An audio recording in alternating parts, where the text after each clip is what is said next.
Well, good morning, everyone. How are you today? I'm Sue Pellin from Sue Pellin Designs. And today on Sewing in Slippers with Sue, I've got my Santa slippers on. We are getting ready for the holidays here at Sue Pellin Designs.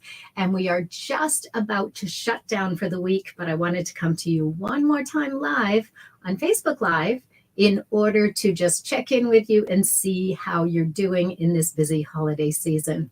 Now, here on Sewing in Slippers with Sue, we often are working together in our sewing rooms, and I'm showing you what I'm working on in my sewing room, and I would love for you to write in the comments what you are working on so that we can be here together. Now, last week, a whole bunch of people said they love Sewing in Slippers because on a Tuesday morning, it's a great time to either sit with a cup of coffee and join me in a cup of coffee and just talk over what we're planning to accomplish for the week.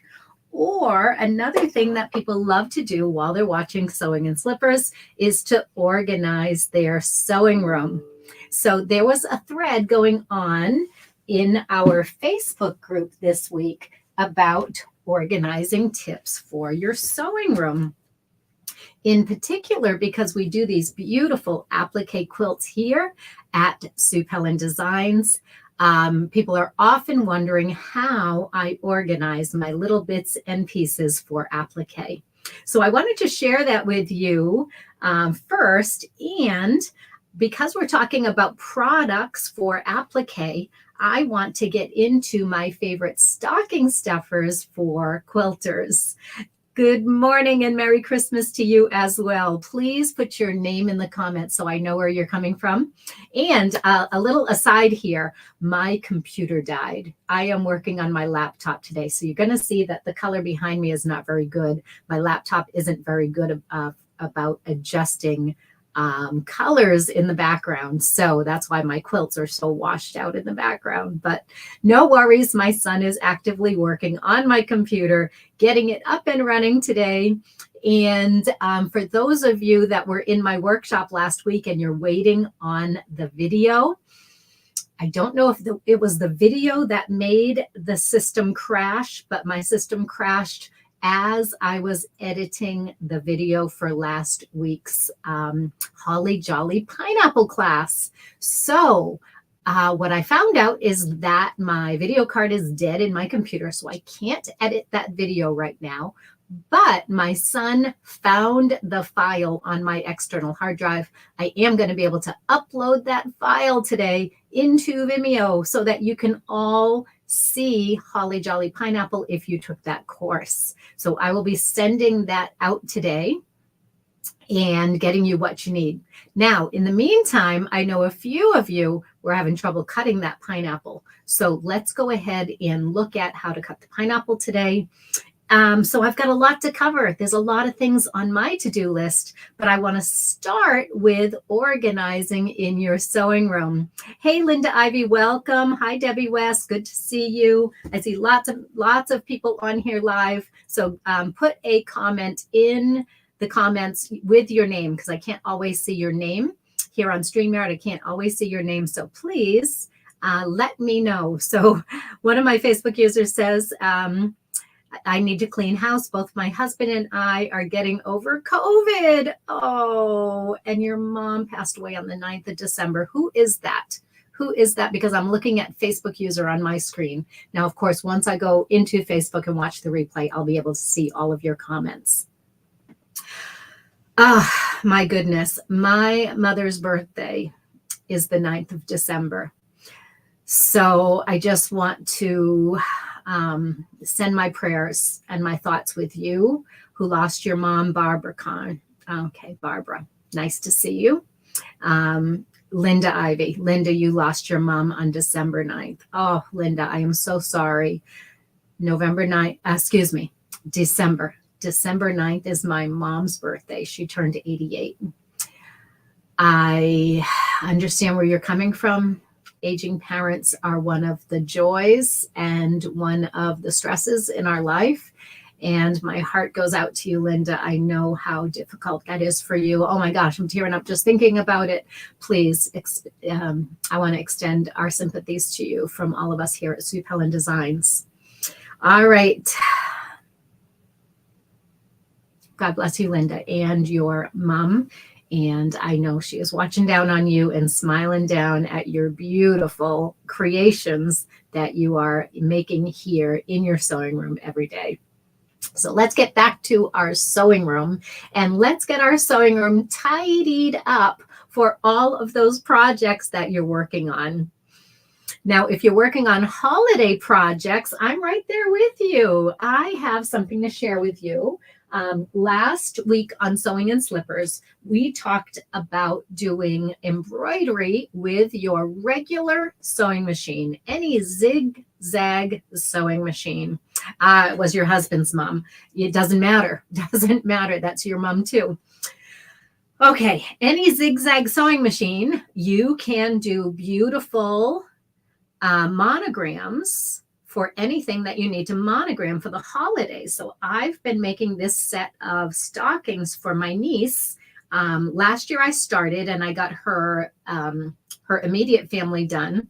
This year we've had some additions to the family. So this is her Aunt Jessica that's just come into the picture by marriage. And then her wife, Deborah. So those are my two matching stockings for Deborah and Jessica. So those are going to go up on the banister where we hang all of the stockings at my cousin's house. Then we had Maggie was their puppy already, and their other puppy passed away, and they've added a new addition to their family. So we now have Molly to go with Maggie, and I do stockings for the puppies as well. They just get a little treat in there, but it's fun to have the dogs included in the whole line of stockings that goes together at my cousin's house. So I made these out of flannel. And I had the flannel professionally machine quilted because I wanted that beautiful snowflake design in there. And then once I have the quilted stockings, and I have a whole bunch of these made up ahead of time, then I just add the flannel cuff here. It's a loose cuff, and I do the embroidery right on the cuff. So if you want to see how to do that embroidery, you can check out last week's Sewing in Slippers with Sue. So those are from my niece Megan, and her mom. She's the mom of Molly and Maggie. She wanted Molly and Maggie stockings for her living room. So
Well, hello there. I'm so sorry. We've had some technical difficulties, but I am back and just wanted to, just wanted to come back to you and make sure that you're all good.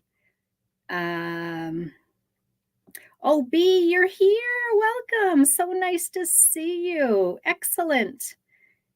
Okay. No, it's not on your end. It was totally my end of things. So let me tell you what's been happening around here. Not only did I have my computer crash, so I'm currently on my laptop, but I also got water in the basement. We've been having a horrible rainstorm over the past 2 days. I don't know if you've seen the news, but our whole area has been flooding and we have power outages everywhere. Let me just turn off that bright light in the back and think that will be better. So we've had power outages everywhere. We've just been in such a mess. Well, I have water in the basement and I was running my dehumidifier in my storage room. It's my fabric storage room where we got all of the water. And I'm running the dehumidifier in there. And because of that, I ended up blowing a fuse when I'm running my computer as well. So I apologize for being there and just disappearing all of the sudden. So Ellie from Georgia, welcome. I'm back on now. Thank you, thank you, thank you. B, wonderful to see you. I was going to call you today because I've been thinking about you and wondering how you're feeling and how your eyes are doing. No, it was not your system. It was totally me. So we have had a computer total what do you call it? Total fail of my computer system. So that happened on my big computer. So I was telling you that I was editing the video for our Holly Jolly Pineapple. And because I was editing that video at the time, I've lost it and I can't get back to the video. My son found the file. So I'm going to be able to edit that video and get that out to you. Now, I am going to try to plug in my camera, my overhead camera for the workstation. And I'm going to just test that and see if it's going to work. I'm not sure that overhead camera is going to work because I actually had to change computers. I changed to a different laptop when I blew that fuse. So let's go ahead and see if we can use a different camera. Well, it doesn't look like we can. So we're just going to do everything right here instead. But all of my stuff is over there because I wanted to talk to you about my favorite products for stocking stuffers for quilters. So I had brought everything over here and now let me move it so that you can see my favorite stocking stuffers for quilters. Now, some of these things you've seen before because I use them all the time in my applique quilts. But some things are new to me and they might be new to you. So I wanted to share some of the products that I've found in the past year that some of them are not the past year. Some of them I've been using all along, but there are some new products that I found in the past year that I thought you might be interested in seeing. Now, some of them are available on the website and some are things I found elsewhere on the internet. So I have found out that some of these things I can order through my supplier. So if there are things that you have an interest in and you want me to order them and get them on the website, please let me know. Okay, so we were talking about organizing your sewing room. And one of the best things that I have found for organizing my little bits and pieces for applique are these bins that I found at the dollar store. I got a whole stack of bins that were probably 4 or 5 in a package for $1. I mean, you can't beat it, right? So these little plastic bins are wonderful because they're stacking. So even if I have a whole bunch of little leaves in the bottom there and I'm sorting them by color or by project, I can still stack up these bins and they take no space at all. Now, sometimes my bins get a little bit full because not only am I filling them with cut shapes, but I often fill them with little bits of fabric that are not big enough to fold and put back into the project box. So I have my project box here overflowing with fabrics because this is my project for the Almost in Baltimore quilt, the batik version, the So Batik gradations version. So all of my leftover little gradations pieces are here in the basket, and the bigger pieces that are all fused and ready to go are here in my bin. So the basket sits inside the bin until that project is done. I've got a cover that goes over the whole thing, so all the bits and pieces for one project stay together. Then when that project is done, I'll sort through all these bits and pieces into different size leaves, different size hearts or flowers, and then I put them in the appropriate bin that I have for a specific size leaf or heart or flower. So I just have the smaller size bins like these, which are the shoebox size. And that's how I divide up all of my individual shapes into those boxes. So the dollar store, it's a great little product where you can get these little bins.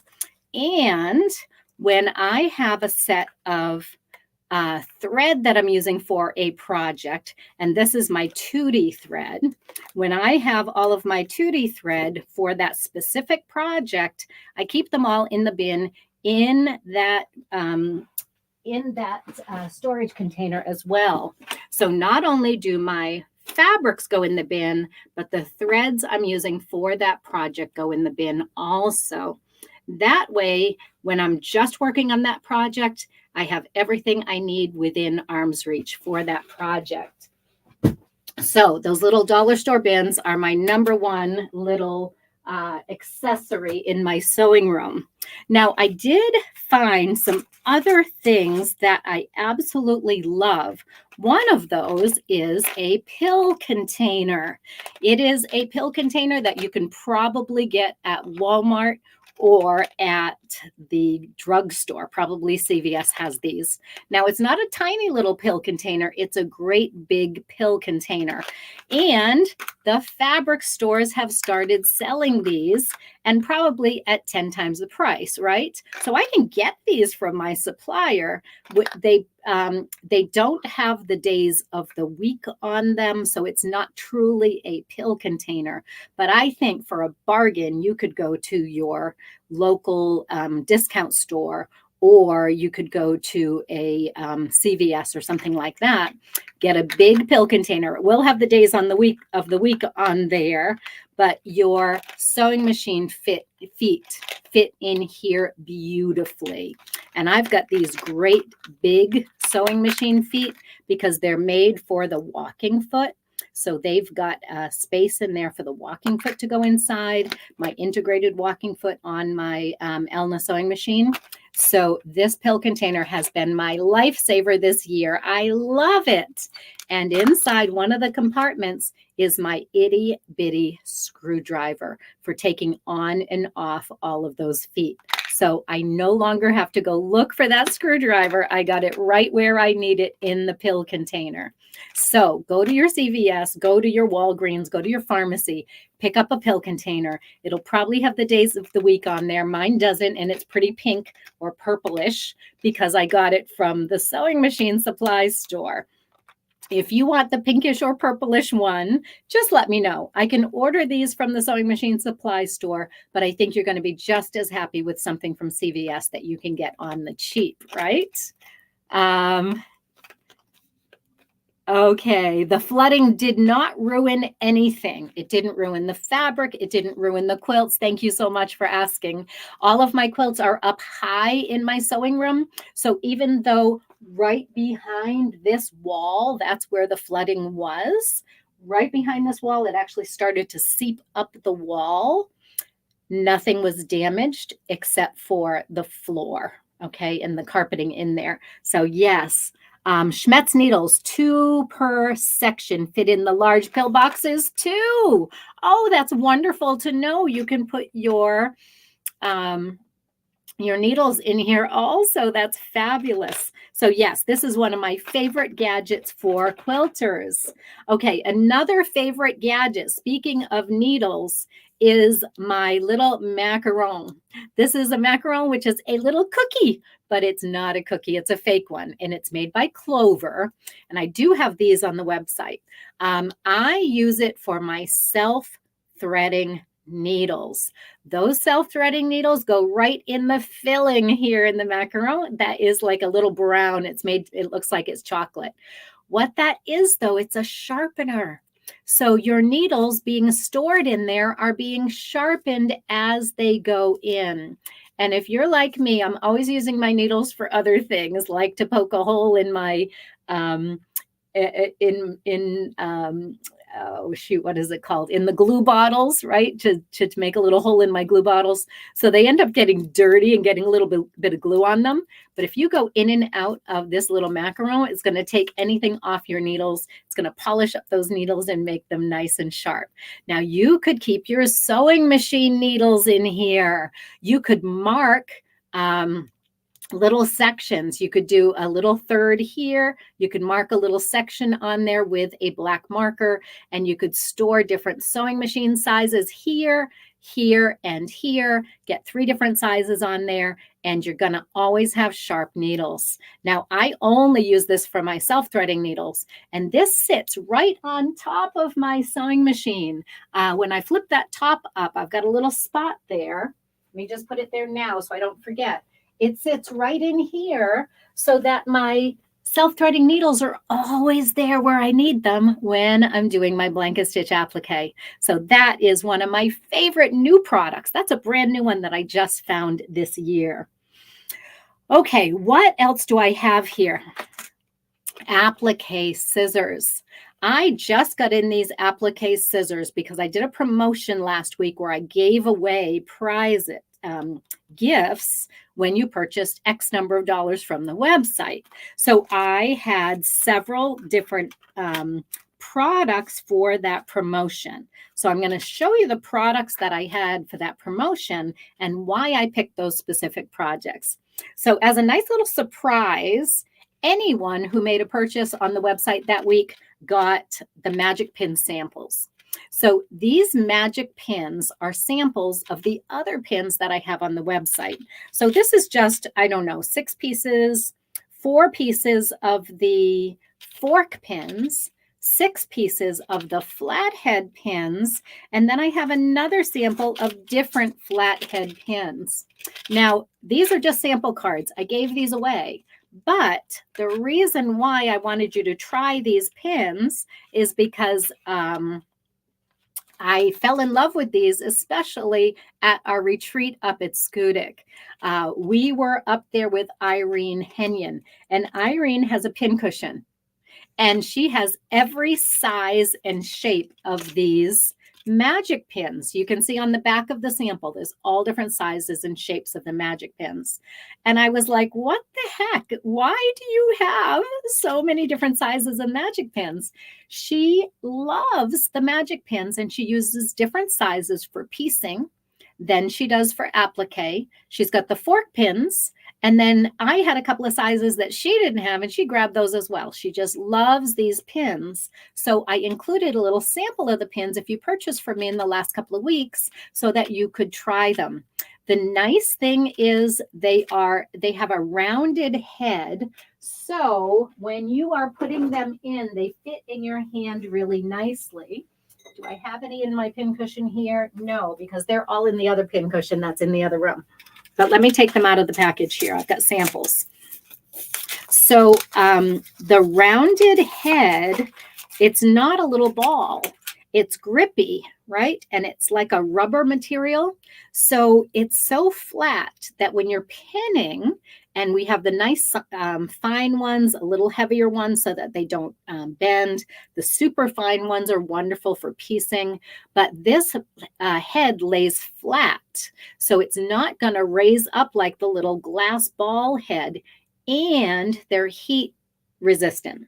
So you're not going to burn these or melt these onto your project. I was on Reddit the other day, and that's a forum where it's kind of like Facebook, but it's a forum where people ask questions. And there were a bunch of beginners, quilters out there, and one of them had melted a plastic head pin to her project. And so I didn't get on there and tell her about the magic pins, but that's the idea. You don't want to be using plastic head pins that you're going to melt with your iron. And these lay so flat, they're just beautiful. Now, I love that they come in fork pins as well. So I now sell the magic fork pins as well as the clover fork pins, because fork pins are fabulous for piecing. When you have two pins that come together, let me put my finger back there so you can see it. You have two pins that come together just 1/4 of an inch apart. It's perfect for matching up your seams. Put the fork pin in, that's going to hold your seams in the right direction as you start to go over that seam. Now, I walk my needle over the fork pin if I want to keep them in place. Or I can get up to the first pin and slide this out and then go ahead and sew the rest of the seam. So the fork pins are wonderful for piecing. All the other pins are wonderful for everything else. Okay, so those are the magic pins. So if you didn't get a sample, you can put in the comments of any order that you would like a sample of the magic pins. I think Joanne has probably about 30 of these left. So go ahead and in any order, write that you want a magic pin sample, and I will definitely send that out to you. That way you can try them and see how much you like them. But the applique scissors, this is what I was about to talk about. I bought the applique scissors as a gift for my loyal customers who were ordering last week, because I love the way that they are bent handles. So when I am trimming away from the back side of an applique, I can lay the scissors flat and still cut. So isn't that wonderful, the way that they're bent up like that? Now, these are flat applique scissors, but in my store, I also have the duckbill applique scissors. So those get up under the applique. Okay, this part gets up under the applique so that you can clip that extra seam allowance under your applique. If this is not for fusible applique, but this is when I do something like a landscape quilt, and I don't have fusible on the entire fabric. I only have a ribbon of fusible along the edges. Then I need to cut away the excess fabric. I either use my duckbill scissors, or in a pinch, I would definitely use these scissors because they do cut nice and close. The difference with these is they're only 1/4 of an inch wide. So you can easily just lift up, angle just slightly, and cut that 1/4 of an inch seam allowance with these little scissors right here. So these scissors are now a permanent addition to our website. And last week I gave them away, but you can still grab these if you need some little stocking stuffers for yourself or for a friend. So let me put those back in the package. And the next little product that I love is something brand new to me again. Now, many of you know that I use Mr. Clean magic erasers for an iron cleaner. When that does not take away the stuff that's burnt onto the bottom of your iron, then I'll go to the Bonash Iron Clean sheets. These are like a dryer sheet, but they do a good job of getting fresh, fusible off your iron. But we don't always have fresh fusible on our iron. Sometimes we get that baked on, caked on mess. Well, I used to use the Bowen iron cleaner. It's still highly recommended. I love the Bowen iron cleaner. However, the only problem with this one is it does let off some white smoke when you're using it. So it has to be used in a well-ventilated area under the range hood. That's how I recommend you use it. Well, I found another iron cleaner and I wanted to test it. So I purchased this for the website and I've been using it for the last month, and I actually prefer this one to the Bowen. The Bowen was the first one I ever discovered that would get the gunk off the bottom of your iron that was caked on and baked on, black stuff on the bottom of your iron. Bowen gets it off. This one does a pretty darn good job, and it doesn't have the problem of the smoking. Now, I still wouldn't do this in your sewing room. Still, you're going to do this in a well-ventilated area because all these chemicals are not necessarily good for you. So I would definitely do this in a well-ventilated area. But I find this one lasts longer. This one melts on the bottom of your iron, and I use it up fairly quickly. This one is lasting me longer, and it's a bigger tube. And I just love this new iron cleaner. Hey, Bev, nice to see you. No worries that you're late. No worries. I'm just going over some products that quilters might like to find in their stocking. So this new iron cleaner, I'm a big fan. This is something I just found this year. And so don't throw away your Bowen iron cleaner. Use that one too when you've got a caked on, baked on mess. But for everyday cleaning, this one is really, really good. So I just wanted to test it. So I sent it out to all of my customers over the past couple of weeks when they were buying big quantities of products. I sent that out, and I'm looking for reviews. I want to know how this stuff is working. So did you notice that I put a review form on my website for all of my products? Now it's brand new, so you're not going to see a lot of reviews there right now. But over time, I want to know if something like this works really well for you. So you can go back and put in your comments in the reviews, and then I'll know if things are working, if they're not, if I should reorder and keep them on the website or not. So there you go. Those are some of my favorite new products for you that you can grab on the website. Now, I have some products here that are not new, but maybe you're new to me. So I want to make sure that you know about Grace True Grips. Grace True Grips are the best product out there, and they're perfect for stocking stuffers. They will keep your tools from shifting when you cut. So we're going to put the Grace True Grips on the back of your cutting tools. And then when you're cutting with those tools, they're not going to move on your cutting surface. So Grace True Grips are one of my favorite products that will fit in your stocking as well. Now, if you want to fill up your whole stocking, this might be a good product for you. Everyone knows that I love Misty Fuse, and I only use Misty Fuse, except a couple of times now and then I need to have a paper backing on my fusible.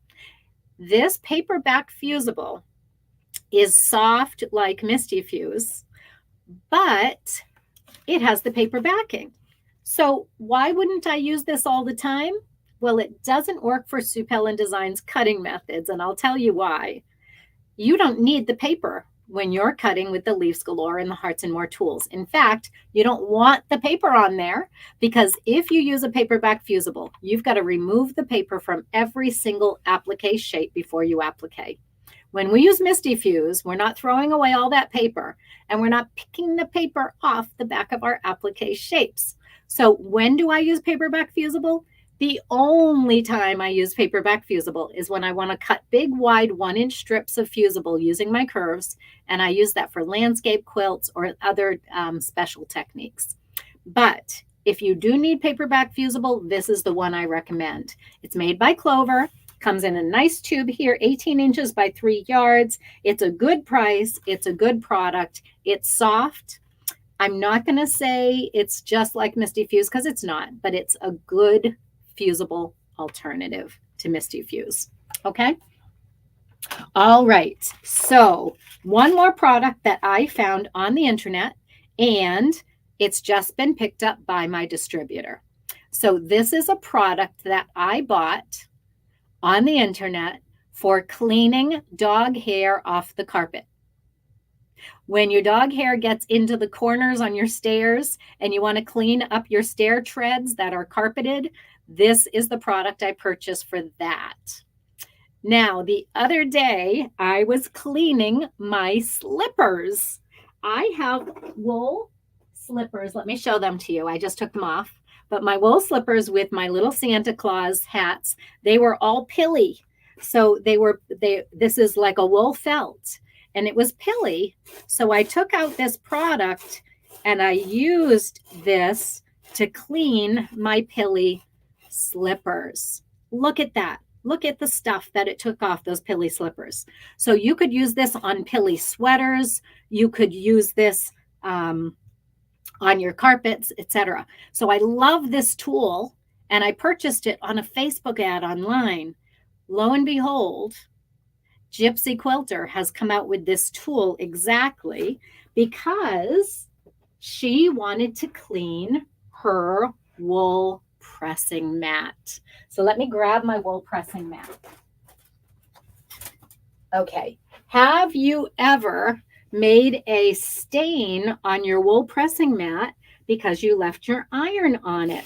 Well, let's go ahead and shave that wool pressing mat and get rid of a little layer of that wool so that now you can have a clean surface on your pressing mat.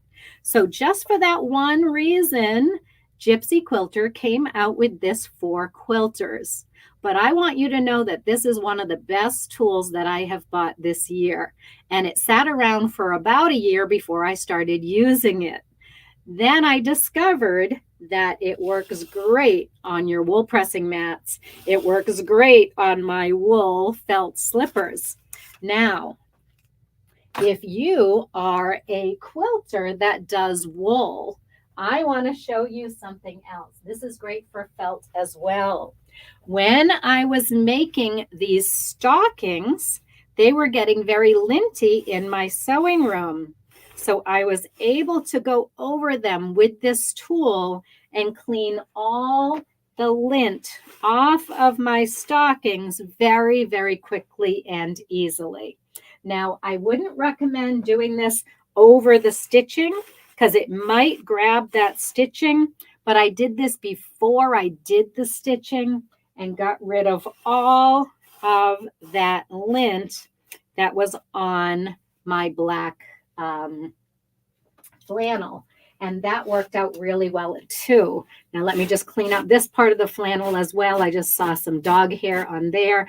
It's just amazing how it takes off all of those pills and all of that lint. So my favorite tool of the year is not a quilting product, but I can get these now on my my quilting supplier is now carrying these. So if you want one of these, just let me know and I'll go ahead and grab some of those and put them on the website.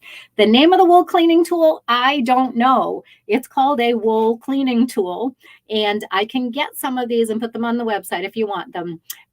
But yeah, I picked it up from a Facebook ad. They were expensive because it was a Facebook ad. So I was pretty excited that I found these at my supplier. Okay, we're going to run out of time to do what I had planned to do today. And I don't know that the second camera is going to work. I don't think it's going to work. So let me go ahead and look at the settings and see if it's got my other camera on there. Yeah, it doesn't. It doesn't. Okay. So instead of doing my demonstration on the bowl cozies, I'm going to just walk you through this little project that I've been doing for gifts. If you have some last minute gifts to make, bowl cozies are the answer.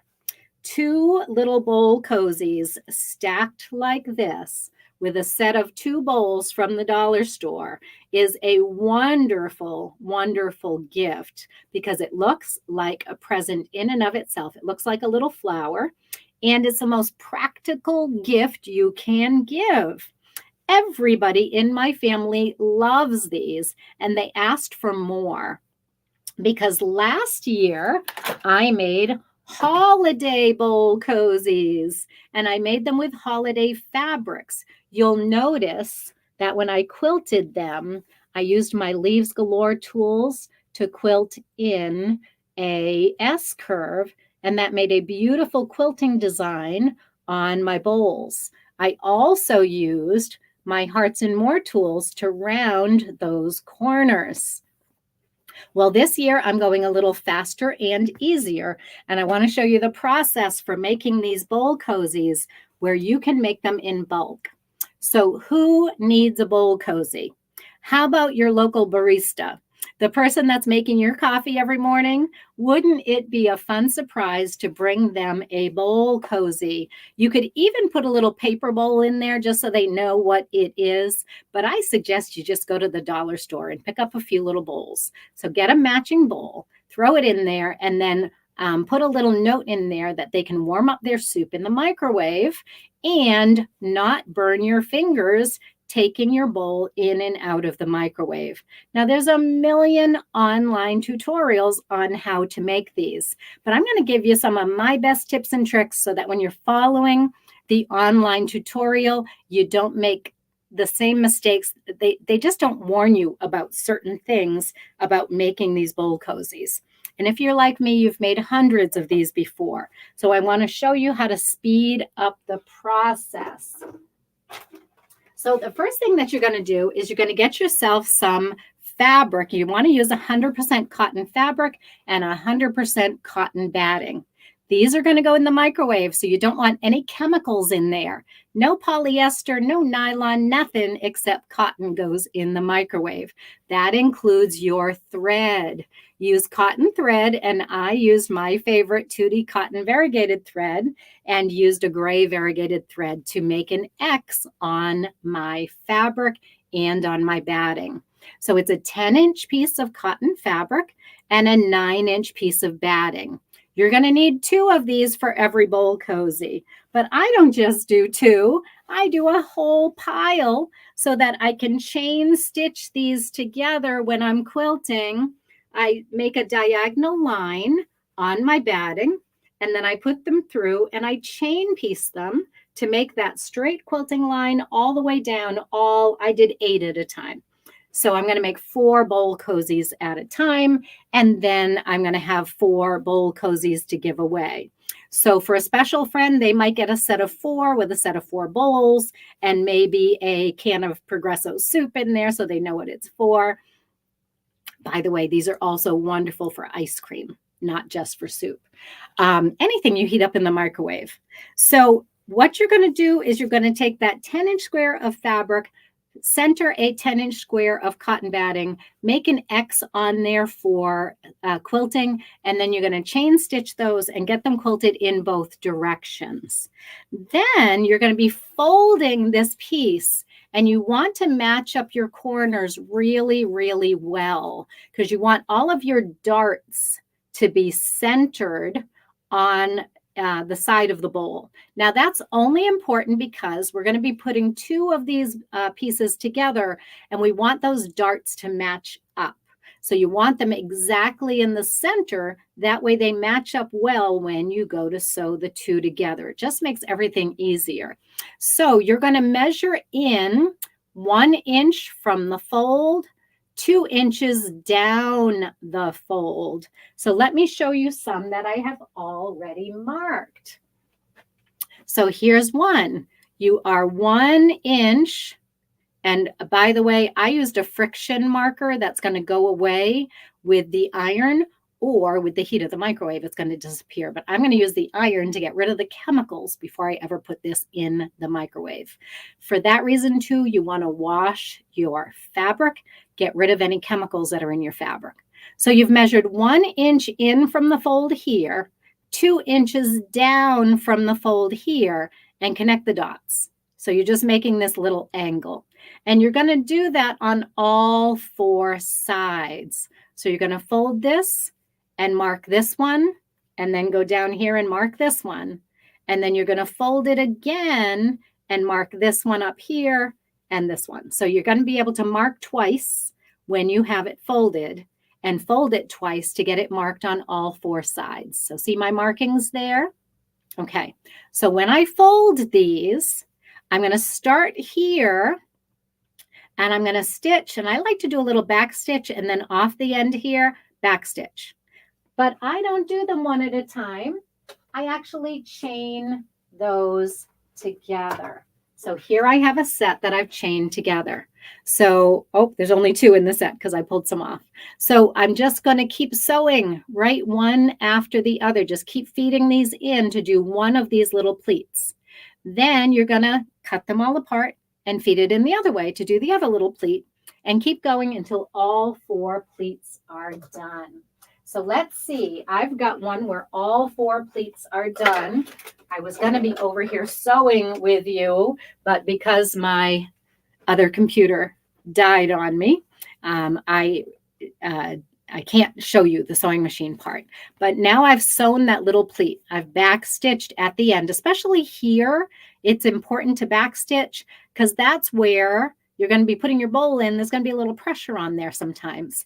Over here, you're not going to worry about it because you're going to be crossing a seam right here. So you don't need to backstitch at this point. I do. Just because I feel like it makes it easier and it's not going to rip apart. It's not going to open up when I'm trying to sew that next seam. So you've got all your threads here. All you're going to do is you're going to clip those apart and you're going to cut that down to about a 1/4 of an inch. I did about 1/8 of an inch, but it's not going to matter. You just want to reduce the bulk in here. So go ahead and just trim those all down. 1/8 of an inch, 1/4 of an inch, no big deal. That way, your bowl is going to take shape, right? It's going to look like a little bowl. Now, once you have 2 of these done, you're going to have one that is the bowl has the the batting on the outside. The other one, you're going to turn the other way. So it's got the fabric on the outside. And then you're going to nest the 2 of those together. When you do, you're going to put right sides together. So this one goes inside the other one so that you have right sides together.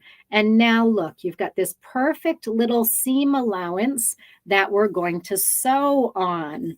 So you're going to be matching up your corners of the 2 bowls that are one inside the other. Match up those corners. They're going to be right sides together. So you're going to be looking at the batting when you go to sew. You're going to start sewing here and back tack, and then you're going to sew all the way around that bowl, right on that edge of the batting. I don't catch the batting in the seam. Occasionally, I might catch a little bit of it, but you don't need to catch the batting in the seam. If you catch the batting in the seam, and then you turn those inside out, these edges right here get really, really bulky. So I don't like to catch the batting in the seam, but the batting is just the right size. So when I go to turn my bowls, sorry, I was going to sew these with you. So now I don't have one sewn to show you. But when you turn these bowls, here's another product that I strongly recommend you have in your kit. This is a Hera marker, and this is a point turner. Do you see that it's just basically the same product made by the same company in 2 different sizes? This one works beautifully. This one works better. So as a point turner, you're going to leave from here to here open, right? From this point, you're going to sew down about 1 inch, and then you're going to start here about 1 inch away from this pleat. You're going to match your pleats. That's why it's important that your pleats all line up. So you're going to leave about 1.5 inches open. So you're going to force that entire thing through that 1.5 inch opening. So I've just turned this entire bowl cozy, but I had stitched down 1 inch. So now I can poke out that point. I'm going to get right in there, and I'm going to poke out the point with my Hera marker or my point turner. So why do I prefer the point turner? The Hera marker is a little too pointy, and it tends to poke through the points. This one is a little less pointy, and it's nice and rounded here. So I can use this tool to go around all of my edges and just see how I'm sliding it on the seam until I get to the point to make sure all of my seams are nice and flat. Now, if I didn't catch my batting in there, which I don't, I also make sure that the batting is laying flat right up to that seam. And now that that whole thing is turned, you can see I've got one bowl inside the other. They were right sides together, but now I've turned them. So now they're right sides out. Everything fits beautifully together. I've got these nice points. Now I had made last year's bowls and I made them rounded with my tools.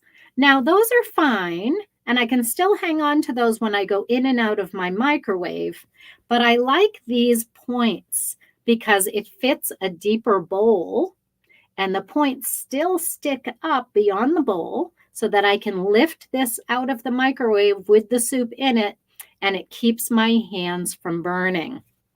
So now that you have your point turner and you've smoothed out all of these edges, you can feel if the batting is flat under there or if it's folded. If your batting is folded under, go inside there again and force all of that batting up straight along the edges. Then you're going to do a top stitching, just about 1/4 inch away all the way around. And that's going to close up this little opening so you don't have to hand stitch the openings. So if you do these assembly line, you can get a set of 4 bowl cozies done in about an hour, maybe an hour and a half if you're not that good at sewing maybe, or you're not that fast at sewing. So these are just such a lickety-split little gift. One of them with a bowl and a can of Progresso soup makes a fabulous gift for an elderly neighbor, somebody that you know lives alone and heats up a lot of things in the microwave. That is a fabulous little gift for your mailman, the barista at the coffee shop. That's what I did last year. I gave them to all the people that worked at the coffee shop that I go to every day.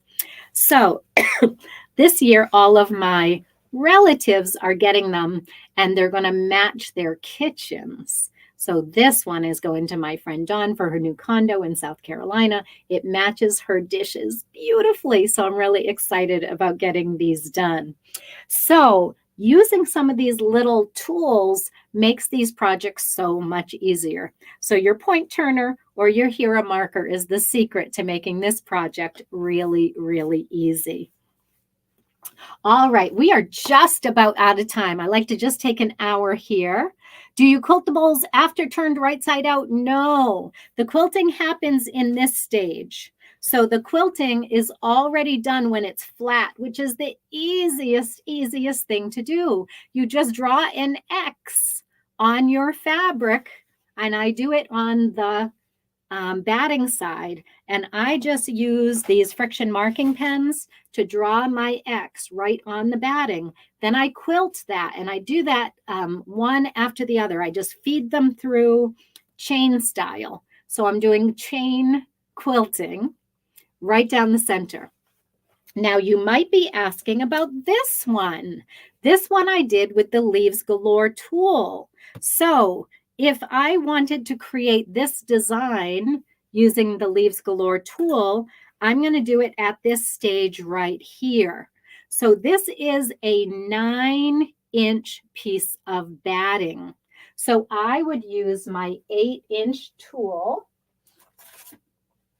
and I'm going to use the 4-inch side, and I'm going to line up the 4-inch side. I wish I had a flat surface to do this on.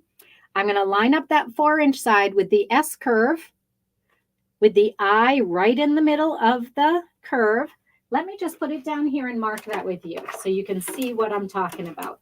If I want to mark, oh, I think I can do this. Let me turn this down. Yes. Okay. If I want to mark that quilting design, I'm just going to mark with the 4-inch side of my Leaves Galore Grande, and I'm going to do this design. Oh, I need to do it a little darker so you can see it. I can see it, but I don't think you can see it. So let me just run that pen over a couple of times. Then I'm just going to slide that tool down, put the eye in the middle again, and then I'm going to make this serpentine line here to make that orange peel leaf shape. Then I'm going to turn it and I'm going to do it again. Now, the reason why I didn't do this method on my projects this time, I did it last year because I was getting my projects done well in advance of Christmas last year. This year, it's the week before Christmas and I'm still sewing. So instead of doing 2 curvy lines, it was twice as fast to do 1 straight line. So thank you for that question. The quilting is done at this stage. And see that beautiful pattern? That's what I used. I made last year's a little bit bigger. So I used 11-inch squares of fabric. I used 10-inch squares of batting. And I was able to fit the 5-inch curve twice on that 10-inch batting. So I was able to make a larger curve because I made my bowls larger last year. This year, I'm making them a little smaller. So instead of doing the 5-inch curve, I use the 4-inch curve and fit that into the 9-inch piece of batting. So the quilting is done at this point. You can do fancy quilting like this. You can do plain quilting like this. And then once your quilting is done, then you're going to do the darts. Okay. So this already has the quilting done. I don't know if you can see it. So that when I do my darts, all the quilting is done on each separate piece. Then I'm going to put 2 pieces together. Each one is quilted individually. So I've got a piece on top that was quilted. I've got a piece on the bottom that was quilted. I'm putting them right sides together, sewing around all the sides, all those points, and then turning it. Okay. So great questions. Thank you for asking. I love the fact that you can chain sew these when they're flat. That's what makes this project so fast and easy. Well, I hope there's somebody in your life that you can make some bowl cozies for that's really going to appreciate them. Somebody that loves ice cream, they're going to love a bowl cozy. Somebody that lives by themselves and heats a lot of things up in the microwave, is going to love a bowl cozy. They sell like hotcakes at the craft fairs. But I don't do craft fairs. I only make these for family and friends, and I tend to make about, 20 or 30 of them every year. All right. Quilting on the bottom after they are together to keep all the pieces together. That way they come out of the washing machine flat. Yeah, Carlotta, I get that, but it's a lot of work to put this under your sewing machine at this phase. And then what I would do is just quilt a circle. So I would actually mark a circle with my Hearts and More tools and just quilt a circle on the bottom. I've done that in the past, but I don't find that it's hard when they come out of the dryer to just do this. You just stretch it this way and stretch it this way, poking your fingers into the darts so they come together. And I don't find mine get all crinkled up. It's not really that bad. So yeah, you could absolutely quilt it after they're together, but I don't feel that there's really a need to. But certainly that's a nice idea so that it all stays together. Okay, great questions. All right. The dollar store has run out of bowls. All the fairs have them for sale. That's amazing. Isn't that funny? Okay, so I have a friend that does pottery, and if it's a special person, I will buy a handmade bowl from my girlfriend who does pottery. So that's a really special gift. I don't do that for everybody because bowls aren't cheap when they're handmade like that, but it really is a beautiful gift. All right, everybody. Well, I hope that you're getting all of your special projects done for the holidays. Penny asked me if I'll be here next Tuesday. Indeed, I will. So if you will have me on Tuesday, I'll be here because I'm going to need to clean up this sewing room mess that I've created by making my own very special quilted gifts this holiday season. So whether it's a monogram stocking or a special Bowl Cozy for a Special Person. These are two wonderful and easy gifts that really people appreciate, because if they don't sew, they're not going to get these personalized gifts anywhere else. So I hope you enjoy sewing for your family and friends this holiday season. I hope you have a wonderful holiday, whether you are on your own and heating up your own dinner in a microwave bowl cozy. You know, whatever works for you. If you are alone, I want you to reach out to other people in our Facebook group. There's other people that are alone as well. You could certainly chat over Facebook Messenger. You could get together. You could even, in private messages, exchange phone numbers and maybe find another quilter to spend the holiday with. If you are alone this holiday season, I send you all my best wishes and my blessings. Find your favorite movie to put on the television, make your favorite dinner, and celebrate this beautiful holiday. Whether it's together with family and friends or by yourself, know that the true meaning of Christmas doesn't need to be a big party. It doesn't need to be anywhere special. It doesn't need to have family and friends surrounding you, because no matter what, this holiday season is going to warm your heart. And if you know the true meaning of Christmas, it's not going to matter if you spend it alone or in a party with 100 people. My blessings to you this holiday season. My love to every one of you. God bless. Have a fabulous Christmas, and I will see you the day after Christmas here on Sewing in Slippers with Sue. Bye, everyone.